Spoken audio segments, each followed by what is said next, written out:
تھا،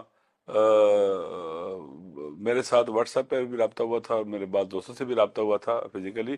میں نے اسی وقت ان کو کہہ دیا تھا کہ آپ جو چاہیں ہم حاضر ہیں آپ کے ساتھ. یہ آپ کی اپنی جماعت ہے، آپ سمجھیں کہ آپ کی اپنی جماعت ہے، آپ نے جو فیصلہ کرنا کر لیا، ہم آپ کے ساتھ ہیں. ہم کسی کو اپنے آپ کو پیش نہیں کرتے ہیں، ہم اپنے ساتھیوں برڈن نہیں بنتے ہیں، انہیں مجبور نہیں کرتے کہ خدا نہ خواستہ وہ چاہے کوئی یہ سمجھے کہ ہم کوئی اپورچونسٹ قسم کے لوگ ہیں، کوئی مشکل میں تو ہم اپنے فائدے کا سوچیں. نہیں، آپ کو پتہ ہے مشکل گھڑی میں فائدہ نہیں ہوتا ہے، بوجھ اٹھانے کی بات ہوتی ہے. ٹھیک. تو ہم ان کے ساتھ کھڑے ہوں گے ہیں اور آئندہ بھی کھڑے ہوں گے، ان کا بوجھ اٹھانے میں، ان کا ساتھ دینے میں، چونکہ ایک قومی کاز ہے، وطن کا کاز ہے، مقدس کاز ہے یہ وطن کو ساورن کنٹری بنانے کا، اس کو آئین کی حکمرانی دینے کا، جس میں اور قانون کے مطابق قانون کی مالداری ہو.